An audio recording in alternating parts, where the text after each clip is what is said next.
Welcome to Screen Scan. In today's episode, we'll delve into the 2024 movie titled Marmalade. Be prepared for spoilers as we explore its narrative. Stay alert and enjoy the journey. Let's begin our exploration.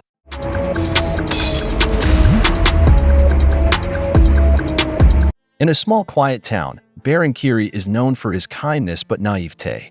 His life takes a sharp turn when he's unexpectedly jailed, struggling with the grim reality of prison. Baron's cellmate, Otis Hodge, is a hardened inmate known for his escapes and criminal past, contrasting sharply with Baron's innocence. Desperate, Baron enlists Otis's help for an escape to meet his girlfriend, offering $250,000 for their successful breakout. Otis, intrigued by the offer and Baron's story, agrees to help despite his deep-seated mistrust. Curiosity and the lure of money lead Otis to question how Baron, a seemingly innocent and unsophisticated small-town boy, could possess such a fortune. Prior to the unfortunate turn of events that landed Baron in prison, he was working at the local post office in his small town. This job was more than just a means of livelihood for Baron. It was essential for him to care for his mother, Ida, who was battling a terminal illness. However, his life takes a hit when he is unexpectedly fired from the post office. The reason for his dismissal is as peculiar as it is unjust: his refusal to cut his long, cherished hair, a personal choice that the post office management deemed unprofessional. Returning home dejected, Baron's day goes from bad to worse. He discovers a letter in the mailbox, bearing news that would further strain their already tight financial situation. The letter informs him of a significant price hike in his mother's medication. With a heavy heart, he breaks this news to his mother as he tends to her, administering her pills and feeding her a moon pie, a small gesture of comfort in their troubled times. Overwhelmed by his circumstances, Baron seeks solace in a local park. There, his frustration and despair reach a breaking point, and he throws himself to the ground, a physical manifestation of his inner turmoil. It's at this moment that his path crosses with an enigmatic stranger, a woman with striking pink hair driving by. This woman, Morone, initially mistakes Baron for a dead body, a darkly humorous misunderstanding given his state of despair. Her initial disappointment at finding him alive quickly turns into curiosity. Morone engages in conversation with Baron, inquiring if there's anything interesting to do in what she refers to as a shit town. Baron, consumed by his own troubles, bleakly replies that there isn't much to do. However, as Morone drives away, she witnesses Baron's frustration boil over as he violently smashes a tree branch against a swing set in the park. This display of raw emotion catches her interest, and she returns, teasing him about his dramatic outburst. In this charged exchange, Baron, perhaps sparked by Morone's unconventional presence and challenge, asserts that there are indeed places worth seeing in town, including a quarry and an ice cream shop. Morone, intrigued by Baron's sudden shift in demeanor, introduces herself as Marmalade and asks him to show her around. This unexpected encounter with Marmalade marks the beginning of a new chapter in Baron's life, one that would eventually lead him to the story he now shares with Otis in their prison cell. At the quarry, a place that feels removed from the constraints of their troubled lives, Marmalade and Baron share their personal histories, forging a connection that transcends the ordinary. Marmalade opens up about her life in the foster care system, a journey marked by instability and the longing for a place to call home. Baron, in turn, shares the painful reality of his mother's illness and a childhood filled with a fantastical belief that his father was an astronaut, lost to a tragic accident in space. This tale, a blend of innocence and imagination, amuses Marmalade, highlighting the purity in Baron's heart. As the day fades, Marmalade, drawn to Baron's genuine nature and perhaps seeking refuge in his simplicity, asks if she can stay with him for the night. Baron, moved by Marmalade's boldness and perhaps seeing a kindred spirit in her, welcomes her into his home and, by extension, his life. Faced with the grim reality of their financial situation, especially the need to secure medication for Baron's mother, Ida, the couple contemplates solutions. Baron, ever the pragmatist, suggests renting out an unused bedroom in their house.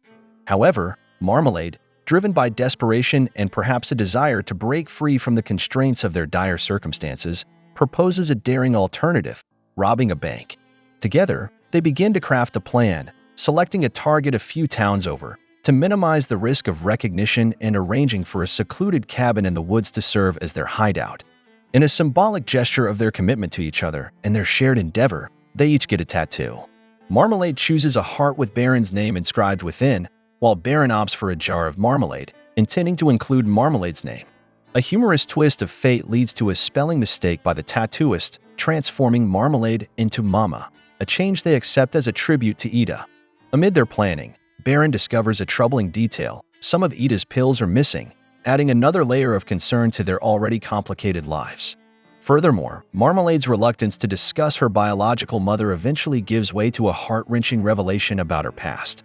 She shares a dark chapter marked by abuse and neglect, a story that explains her deep-seated anger and pain. Baron, touched by her vulnerability and strength, reassures her, embodying the role of her knight in shining armor, a protector in a world that has shown them both too little kindness. In preparation for their audacious bank heist, Marmalade and Baron venture into a store to procure disguises. Marmalade, with a flair for the dramatic, chooses two masks that are beyond their modest budget. Baron's concern over the cost quickly becomes moot when Marmalade, revealing a previously unseen ruthlessness, brandishes a gun and assaults the cashier in an attempt to rob the store. Their plan goes awry when she fails to open the cash register, forcing them to flee the scene empty-handed. This violent episode leaves Baron deeply disturbed, prompting him to reconsider their plan. He suggests selling his baseball cards as a less dangerous means to raise the needed funds. However, Marmalade, driven by desperation or perhaps a deeper, darker motivation, dismisses this idea, insisting on proceeding with the bank robbery the following day. That night, their already precarious world is shattered when Ida experiences a severe coughing fit. Marmalade, taking initiative, goes to attend to her. Moments later, a scream pierces the silence, prompting Baron to rush to his mother's side, only to find her lifeless in her bed. Marmalade, feigning ignorance, claims she found Ida dead upon returning to the room. The mysterious circumstances of Ida's death add a layer of tension and tragedy to an already fraught situation. Back in the present, within the confines of the prison, Otis responds to Baron's recounting of these events with empathy, sharing his own experience of having a sick mother and the complexities of their estranged relationship. Otis reveals that his mother resides in Kingston, Jamaica, and hints at the complicated nature of their familial ties, mirroring the complexity and pain in Baron's own story. Their conversation is abruptly interrupted when they are called to the prison dining hall, a place where the social hierarchies of prison life are starkly evident. Baron becomes a target for other inmates, an encounter that escalates quickly when he hints at having a concealed weapon in his braid. This provocation leads to an attempt on him, which Otis bravely intercepts, sparking a riot in the process. Otis's intervention on behalf of Baron results in him being handcuffed and removed from the chaos by a prison guard. In an unexpected twist, it is revealed that Otis, who has been posing as Baron's cellmate, is not a criminal at all. He is actually an undercover FBI agent involved in a sting operation targeting a notorious serial bank robber suspected to be Marmalade. Otis's assignment involves getting close to Baron, using their shared cell as a means to extract information about Marmalade's whereabouts. Despite Baron's reticence in disclosing the location of their planned rendezvous, Otis proposes a bold plan to his superiors: stage a fake prison escape with Baron, hoping he will lead the FBI directly to Marmalade. This strategy, though met with some skepticism, is ultimately approved as the best chance to capture Marmalade and put an end to her criminal spree.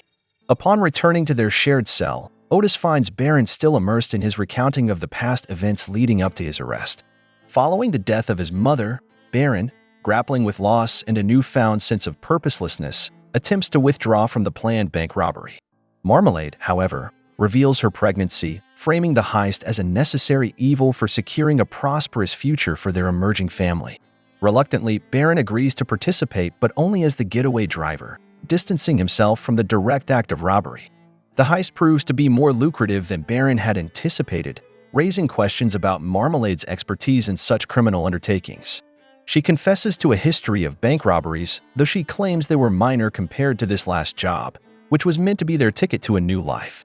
Despite the initial shock and moral turmoil, Baron and Marmalade reconcile, uniting under the Us Against the World banner, with their unborn child as a silent testament to their bond. However, the fragile peace is shattered when Baron discovers a bottle of his mother's medication in Marmalade's car, implicating her in Ida's untimely death. Confronted with this betrayal, Baron's grief and rage coalesce into a confrontation, holding Marmalade at gunpoint, seeking answers. Marmalade's explanation does little to quell the storm of emotions raging within Baron. Their standoff is interrupted by the arrival of the police, surrounding the cabin, In the chaos, Marmalade devises a plan for them to split the money and meet later, but as she makes her escape, Baron, overwhelmed by guilt and the gravity of their actions, decides to surrender to the authorities. In a surprising turn of events, Otis, revealing his true identity as an FBI agent to Baron, pledges to aid in his escape. This declaration marks the beginning of an elaborate escape plan, meticulously orchestrated to free Baron under the guise of a routine prison operation. Baron, feigning a phone call to Marmalade, sets the stage for their rendezvous, meticulously detailing their plan to meet at the predetermined spot at 3:30. The escape unfolds the following day, with Otis donning the disguise of a laundry attendant and Baron ingeniously concealed within a basket of towels and bed linens. Their exit strategy is simple yet audacious: to walk out of the prison masquerading as workers tasked with removing dirty laundry. However, their plan hits a snag when a guard, unaware of Otis's true identity, intercepts them. Despite this complication, Otis manages to wheel Baron out, only to be detained himself until his FBI colleagues step in to clarify the situation. Meanwhile, Baron seizes the opportunity to flee in the getaway car, leaving Otis and the other agents to follow in pursuit. The chase leads them to a florist and subsequently to a cemetery, where Baron leaves flowers at a grave, presumed to be his mother's. The agents continue their surveillance, tracking Baron to an ice cream shop, which Otis suspects to be the meeting point with Marmalade due to their shared fondness for the treat. However, the car's departure triggers a pursuit that culminates in a surprising revelation. The driver is merely an ice cream shop employee, coaxed by Baron into creating a diversion with the promise of the car as a reward. In a clever twist, Baron returns to the cabin using a different vehicle, one that had been parked at the ice cream shop. There, he uncovers the bag of money hidden inside the chimney and stumbles upon newspaper clippings that detail the bank robberies and the FBI's involvement, including a photograph of Otis as one of the investigating agents. In a symbolic act of transformation, Baron cuts his hair, dons a dress and a blonde wig, and successfully slips away, evading capture by assuming a female disguise. Otis, now cognizant of Baron's cunning and resourcefulness, revisits the cemetery, only to discover that the grave Baron visited wasn't Edith's. Instead of flowers, Baron had left a jar of marmalade with "Mama" written on it, echoing the tattoo on his ankle. This discovery prompts Otis to reassess the bank surveillance footage, leading to a shocking revelation. The bank robber, previously believed to be Marmalade, bears the same distinctive tattoo. This twist unveils the truth that Marmalade never existed. Baron himself, disguised as a woman, was behind the robberies. Emerging from the shadows of his past and into a new phase of life, Baron, now donning a fresh outfit, steps into a pharmacy to procure a substantial quantity of Pleonexia, a medication he claimed was vital for his mother's survival. He makes the purchase under the pseudonym Lamram. The pharmacist remarks on the size of the order, to which Baron explains it's for his foster mother. A clever placement of a bottle in front of a mirror reveals a poignant detail. Ida Lamram is an anagram for Marmalade, unmasking a layer of Baron's meticulously crafted narrative. Meanwhile, Otis and his FBI colleagues, hot on Baron's trail, trace the prison phone call to a drug production company, intriguingly named Baron Pharmaceuticals, hinting that Baron is itself a fabricated identity. They encounter the company's CEO, Don Frankels, whose financial loss ties directly to the bank robbery. A critical piece of information surfaces when Otis notices Frankels' use of a white cane, a detail eerily reminiscent of Baron's tale of abuse. Frankels' admission of fostering children under the guise of rehabilitation, coupled with the discovery of dog cages and a jar of marmalade at his residence, cements the truth of Baron's abuse and sets the stage for Frankels' arrest. A moon pie strategically placed on Otis's car serves as a cryptic message from Baron, indicating his recent presence. Following this clue, Otis arrives at a pharmacy, learning of Baron's visit and subsequent plans to travel. A travel agent hands Otis an envelope left by Baron, containing a profound note and a plane ticket to Kingston, Jamaica, urging Otis to reconcile with his own mother. This gesture reveals a depth to Baron's character, intertwining their fates and offering Otis a chance for personal redemption. The narrative concludes with Baron at a nursing home, a setting that reveals yet another facet of his life. Recognized by the staff, Baron is shown to work there, caring for the residents, including his mother, Ida. The scene of Baron and Ida sharing a moon pie and gazing out of a window together encapsulates the complex, multifaceted nature of Baron's identity and his journey. For more insights and breakdowns of intriguing films like this, don't forget to subscribe turn on notifications, and leave a like to support the channel. Thank you for watching.